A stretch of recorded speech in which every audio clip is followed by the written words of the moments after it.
Shalom bien-aimé, je suis Patou Elenga, l'un des pasteurs de l'église Fille la Cité d'Exaucement. Je suis là pour nous apporter cette exhortation, c'est ce moment d'intimité avec le Seigneur, ce moment de culte matinal, et je suis là pour que nous puissions recevoir de la part du Seigneur les injonctions ainsi que des principes qu'il veut bien nous donner. En fait, nous sommes dans le livre de Genèse 1. Genèse 1, le premier verset, jusqu'au verset 2. La Bible dit ceci: au commencement, Dieu créa les cieux et la terre. La terre était informe et vide. Il y avait des ténèbres à la surface de l'abîme et l'Esprit des dieux se mouvait au-dessus des eaux. Ici, si vous remarquez bien, on nous parle du commencement. Le commencement de l'humanité, le commencement de l'univers. On ne parle pas que du commencement de la terre, mais on parle du commencement de l'univers. Quand on parle du monde, le cosmos, mais on parle aussi des cieux. On dit Dieu créa les cieux et la terre. Dieu créa le contenant et le contenu. Dieu créa, il plaça, il créa, il commença, il créa. C'est dans Genèse que cette parole nous est donnée. C'est la première dimension d'abord. La création est une première dimension que Dieu manifeste au milieu des hommes. Avant la prochaine dimension, il y a toujours une première dimension. Et ma question ce matin, c'est celle de savoir, est-ce que dans ta vie, il y a eu une première dimension pour espérer à une prochaine, pour espérer à une dimension plus élevée? Il faut qu'il y ait d'abord une première dimension. Et ce qui se passe dans Genèse, c'est quoi? Dieu commence à créer. Mais le deuxième verset nous dit, la terre était informe et vide. Il y a un débat des théologiens, il y a certains théologiens qui disent, le était, lorsque vous allez dans le mot hébraïque, ça veut dire la terre devint informe et vide. Donc il y a certaines personnes qui disent, la terre n'était pas informe, c'est devenu. La terre n'a pas été créée dans l'imperfection, mais dans la perfection des dieux. Mais ce que Dieu nous manifeste ici, c'est quoi? Je ne suis pas dans les débats théologiques, dire c'est que les uns disent et les autres ne disent pas. Mais ce que j'aimerais que nous puissions savoir et comprendre ce matin, c'est que la prochaine dimension existe bel et bien à cause de la première. S'il y a la première, c'est qu'il y aura la prochaine. Mais dans la première dimension d'abord, quelles sont les leçons que nous sommes censés tirer? Dans la première dimension, Dieu, dans sa manière de faire, il fait toujours à la perfection. Mais comment est-ce que la terre peut être encore informe et vide? Informe et vide. Pourquoi la terre n'était pas directement remplie? Pourquoi la terre n'avait pas directement tout ce qu'il pouvait contenir? Mais pourquoi elle était d'abord, premièrement, informe et vide? Il faut savoir une chose. La première des leçons, c'est qu'avec Dieu, il y a toujours un processus. Le Seigneur ne fait pas les choses du coup. Il est dans un processus. Il amène la vie des hommes dans un processus. La prochaine dimension existe en lui, mais il y a un processus pour les hommes sur la terre. Au commencement, il créa les cieux. Donc quand on dit les cieux, c'est qu'il a fini les étoiles, il a fini les planètes, il a fini toutes ces choses. Vous allez remarquer que dans ce livre de Genèse, on nous parle bien après de comment est-ce que chaque chose a commencé à exister. Mais ici, la présentation de l'introduction nous dit ceci. Au commencement, on parle un peu en gros. On dit c'est que Dieu avait établi. Il créa les cieux et la terre. Mais ça, c'est la première dimension. J'aimerais déjà dire à quelqu'un, dans la première dimension, il y a déjà le surnaturel qui intervient. Parce que Dieu ne crée jamais sans pour autant manifester sa nature. La création des dieux manifeste la nature des dieux. Et la nature des dieux, c'est être esprit et c'est être surnaturel. La première dimension déjà est une dimension surnaturelle. Mais la prochaine dimension, c'est quoi? Lorsqu'on veut maintenant aller sur la prochaine dimension, il y a un couac, comme les hommes peuvent le dire. Il y a un couac, on est dans le deuxième verset. Le couac, c'est quoi? La terre est informe et vide. Est-ce que la terre est informe et vide aux yeux des dieux? Non. La terre est informe et vide par rapport à la création, par rapport à ce qu'il fait sur la terre, par rapport aux choses qu'il est en train de façonner sur la terre. Mais en esprit, il y a ce qu'on appelle la perfection. Mais ce que j'aime avec nous, c'est quoi? Comme on lit dans Jean 1, Jean 1, le premier verset, il est dit ceci. Au commencement était la parole. et la parole était avec Dieu, et la parole était Dieu lui-même. Ça veut dire qu'au commencement, il y avait déjà la pensée de perfection. Il y avait déjà la perfection dans l'esprit des dieux. Au commencement était la parole, et la parole était avec Dieu. Cette perfection a continué avec l'Éternel, et la parole-là était Dieu lui-même. Ça veut dire que l'informe et vide peut exister dans le processus de la création, mais l'informe et vide n'existe pas dans le processus de la foi. Quand l'homme a la foi en Dieu, il vit les choses surnaturelles qui se retrouvent dans la pensée des dieux, dans l'esprit des dieux. Mais l'homme peut voir l'informe, mais il doit savoir une chose, que la prochaine dimension existe bel et bien dans celui qui a établi la première dimension. Je suis venu annoncer à quelqu'un ce matin que ta prochaine dimension, une autre dimension est possible. Pourquoi? Parce que tu ne dépends pas de tes stratégies. Tu ne dépends pas de ce que toi-même tu fais. Tu dépends de celui qui a tout établi. Il est celui qui a établi toutes choses et en lui nous retrouvons la prochaine dimension. Écoute, la prochaine dimension se retrouve dans la faveur que Dieu te fait. La prochaine dimension, c'est la grâce que tu es censé vivre. La prochaine dimension, même dans ton échec, sache qu'après l'échec, il y a quelque chose que Dieu a déjà réservé pour toi. Tu as échoué, tu n'as pas pu réussir, tu n'as pas pu avoir ce que tu cherchais. Sache que la terre, c'est vrai que la terre était informe et vide, mais au commencement, Dieu créa. Au commencement, il a établi. Si on doit rentrer dans ce qu'il avait établi, tout a été déjà établi au travers de lui. Rentre par la foi au nom de Jésus. Une autre dimension, comment ça peut exister sans la première dimension? Comme nous venons de lire, on venait de lire dans Genèse 1. Au commencement, Dieu créa.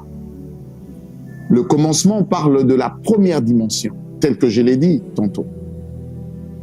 Avant que nous ne puissions entrer dans ce moment intense de prière, et je le crois que dans ce temps de prière, une vie sera délivrée.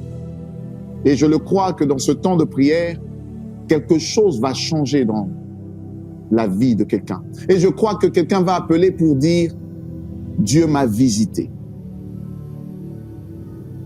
Jésus est celui qui est venu en manifestant un miracle du coup. Quand vous lisez dans les évangiles, on lit comment est-ce que Christ est arrivé, le commencement de Jésus. C'est une grossesse qui a été provoquée par l'Esprit des dieux. Une grossesse provoquée par le Saint-Esprit. Par la puissance de l'Esprit, Marie est tombée enceinte.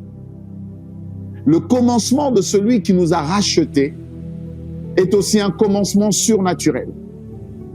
Le commencement de la terre, quand on dit au commencement Dieu créa les cieux et la terre, dans la pensée de la création, tout existe, toute chose existe dedans. Celui qui se réfère à la pensée du Créateur vivra le contenu de la création. Le contenu de la création ne sont pas nécessairement les choses que nous voyons, ne sont pas nécessairement la réalité que nous vivons. Mais le contenu de la création, c'est la pensée première des dieux.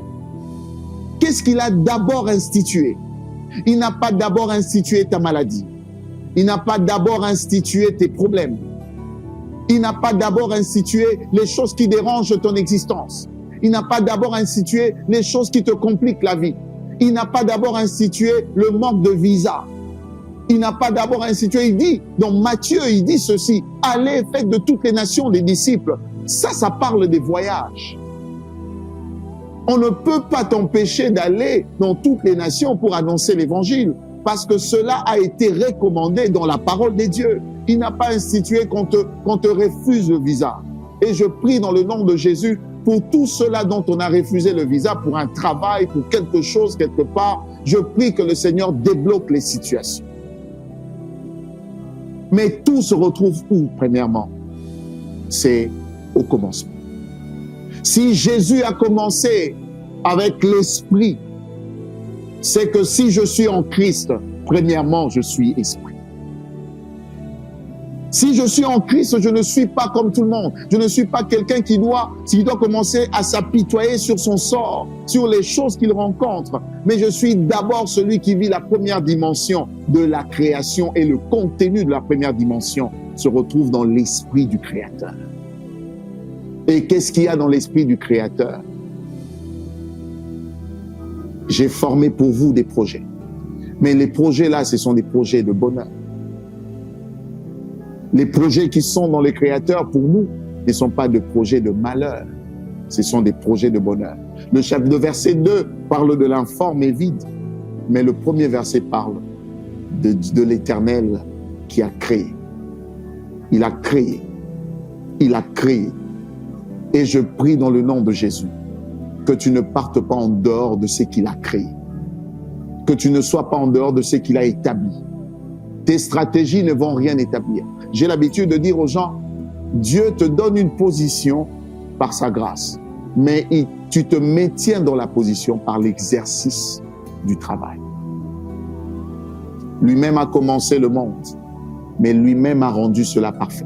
Il nous a montré comment est-ce qu'il a rendu la terre parfaite. Il dit, la terre était informe et vide. Mais j'aime le verset 3. Et Dieu dit que la lumière soit. Et la lumière fut. La lumière n'est pas le résultat des pleurs des hommes. La lumière n'est pas le résultat, quelque chose qui est arrivé parce que l'homme a beaucoup pleuré. Non, non. La lumière a existé parce que le Créateur avait créé. Je déclare dans le nom de Jésus que ta lumière ne soit pas seulement parce que tu pleures, mais que tu sois conscient que ta lumière existe parce que lui, il a tout fait. Les hommes, on pense aujourd'hui, c'est à cause de nos cris, à cause de la manière dont nous pleurons dans la présence de Dieu, que Dieu arrive à agir dans nos vies. Dieu est celui qui a agi avant même que nous ne puissions venir au monde. Il est celui qui nous a établis avant même que nous ne puissions respirer l'air libre. Il est celui qui a tout accompli avant même que nous ne puissions demander quelque chose à lui. Même quand nous nous mettons à genoux en train de demander, la réponse est une grâce qu'il nous fait. La réponse est une grâce que Dieu nous fait. N'ayez pas peur de l'informe et du vide, car au premier verset, il a créé. N'ayez pas peur de la manière dont Christ vient au monde, car il vient par la puissance du Saint-Esprit. N'ayez pas peur de cet enfant de 12 ans, où on voit l'enfant de 12 ans en train de parler. Lorsqu'il aura 30 ans, il va opérer des miracles énormes. Certainement, ce que tu es en train de vivre, peut-être c'est la dimension de 12 ans de Jésus. Mais il y aura un temps où la prochaine dimension va t'emmener à vivre ce que tu n'avais jamais pensé. Je le crois de tout mon cœur. Il va changer les choses qui t'ont fait pleurer. Il va t'emmener dans une autre dimension. Joseph ne restera pas toujours avec ses frères. Joseph va devenir ministre quelque part. Mais à cause de quoi? À cause de la pensée des dieux. Et non à cause de la pensée de Joseph. Joseph n'est pas devenu ministre parce qu'il a voulu. C'est parce que Dieu lui a fait rêver. Nulle part dans la Bible, lorsque vous regardez, nulle part on nous montre là où Joseph s'est exercé pour interpréter les rêves. La première fois que Joseph a entendu l'interprétation du rêve, c'est son père ainsi que ses frères. Ce sont eux qui ont interprété ses rêves en train de le gronder. Mais après Joseph en prison, il est devenu expert en interprétation. Pourquoi? C'est pas parce qu'il s'est exercé dedans, c'est parce que la pensée des dieux était en lui. Quand la pensée des dieux est sur toi, et quand la pensée des dieux est en toi, tu vas produire les œuvres du Créateur. Ce qui sort de Joseph n'est pas naturel, c'est surnaturel. Et je prie dans le nom de Jésus, je déclare dans le nom puissant de Jésus que toi qui me suis, en ce moment même, pendant que tu es en train de me suivre, que la main des dieux te touche, que la main des dieux change quelque chose. Toi qui avais des soucis, toi qui te posais des questions, tu peux te dire c'est Ça se passe à la télé. Mais la main de Dieu n'est pas courte pour toucher quelqu'un derrière la caméra. La main de Dieu n'attend pas qu'on soit en présentiel. La main de Dieu touche. Touche. Et je le déclare, que la pensée du Créateur t'emmène dans une prochaine dimension. Je déclare que la pensée du Créateur t'emmène à vivre les choses que lui-même a déjà établies. Si ta vie a connu, si tu as connu des choses qui t'ont amené à ne pas expérimenter les promesses de Dieu, parce que laisse-moi te dire, les promesses de Dieu existent. La Bible nous apprend que même quand tu ne le vois pas arriver, attends encore. Elles vont s'accomplir. Elles vont s'accomplir certainement. Je ne sais pas qu'est-ce que tu attends. Il y a certaines personnes qui pensent que ce qu'ils désirent ardemment recevoir est une promesse de Dieu. La promesse est de te donner la paix. La promesse n'est pas de te donner seulement ce que tu attends. Mais la promesse est que ce que tu veux avoir te procure la paix. Et je déclare dans le nom de Jésus, si tu veux le mariage, que le mariage arrive au moment où le mariage est censé te donner la paix. Si tu veux les enfants, que les enfants arrivent au moment où tu dois avoir la paix que Dieu veut te donner. Si tu veux un travail, que tu puisses recevoir un travail qui va t'emmener à vivre la paix de Dieu. Tout ce que tu désires, je le déclare, que la paix du Seigneur, qui surpasse toute chose, t'accompagne. La pensée du Créateur soit réellement la chose qui t'identifie. Père, je te prie ce matin pour toutes ces personnes qui sont devant leur téléphone, leurs ordinateurs. Je prie que le message de ce matin ne soit pas que des paroles qui sortent de la bouche d'un homme de Dieu, mais que ça soit réellement une vie qui va transformer les autres. Seigneur, même dans ce studio, donne-nous la possibilité de vivre certaines choses qu'on a tant désirées. Donne-nous à toucher et à palper à des choses qu'on ne pouvait pas voir hier. Il y a beaucoup de choses on ne pouvait pas voir hier. Il y a beaucoup de choses. On désire vivre ta main. On désire vivre une prochaine dimension. On désire des choses. Pendant ce moment de P40, notre désir, c'est de vivre une autre dimension. À la première dimension, tu as créé.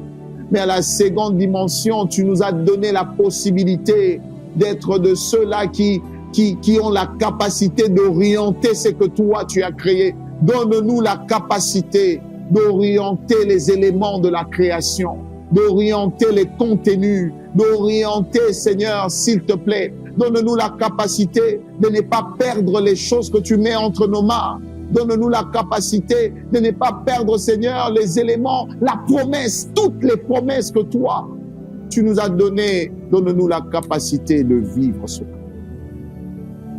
Et mets dans nos cœurs cet esprit de prier pour les autres. Pendant ce prosterné 40, que je prie aussi pour les autres. Que je sois réellement un intercesseur. Que je prie pour les autres. Parce que lorsque toi tu avais créé, tu n'as pas créé pour toi, tu as créé pour l'homme.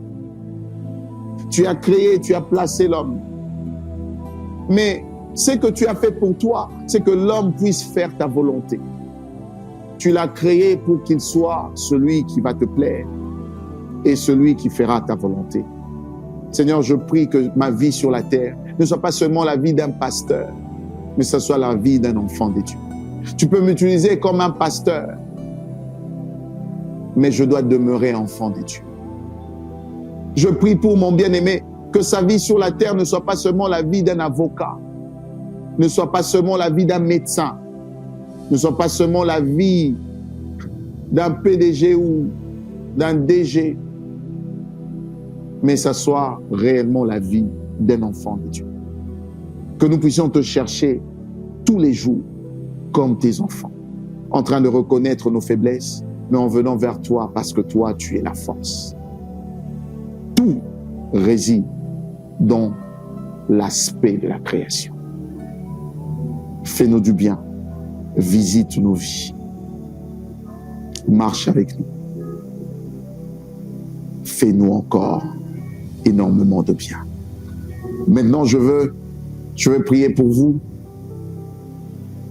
et vous recommander entre les mains des dieux. Je sais que vous êtes en train de passer ce temps, nous sommes en train de jeûner. Que le jeûne ne soit pas un moment où vous êtes en train de gréver. Vous avez seulement pris un peu de temps, vous ne mangez plus le foufou. Mais que ça soit un moment où vous voulez vous rapprocher de celui qui a tout fait, de celui qui nous a emmenés dans une autre dimension. L'autre dimension existe en lui. C'est pas que vous allez atteindre ça, vous l'avez en lui. Nous l'avons en lui. L'autre dimension existe en lui. J'aimerais prier pour vous et vous laisser entre les mains des dieux. Seigneur, je prie pour ce matin. Il y a certains qui sont au travail, il y a certains qui vont au travail, il y a aussi certains qui sont restés à la maison. Je le déclare dans le nom de Jésus, que l'informe et vide ne soit pas leur réalité, mais que la réalité de la création puisse se manifester dans leur vie. Le contenu de la pensée des dieux se manifeste dans leur vie. Seigneur, je prie pour certains qui ne recevaient pas le salaire qu'il fallait. Je prie que pendant ce moment de P40, pendant que je libère cette parole, qu'il y ait augmentation dans le nom de Jésus. Tu es celui qui est capable de le faire. Seigneur, tu peux le faire aujourd'hui, tel qu'ils entendent ce que je dis, tel qu'ils entendent la fréquence de l'esprit. Parce que de ma bouche sort la fréquence de l'esprit. Et je déclare au nom de Jésus qu'il y ait augmentation dans la vie de ceux qui ont longtemps peiné pour en avoir, au nom de Jésus. Seigneur, je prie que la maladie quitte le corps. La maladie est une logique du péché, est entrée par le péché. Mais la bonne santé est entrée par le salut. Et je déclare, au nom de Jésus, que la bonne santé soit leur partage. Tu m'as guéri de la malaria. Depuis, moi, je ne souffre pas de cette maladie. Tu m'as dit, tu ne souffrirais plus, tu ne tomberas plus malade de malaria. Ça fait beaucoup d'années, je ne connais pas cette maladie. Et je prie que la même onction soit dans la vie de quelqu'un. Je le déclare maintenant, qu'il soit visité dans son corps. Pendant ce temps de P40, que ta main puissante soit sur lui. Que ta main puissante le visite. Au nom de Jésus. Amen. Que Dieu vous bénisse. Au prochain numéro. Gloire à Dieu.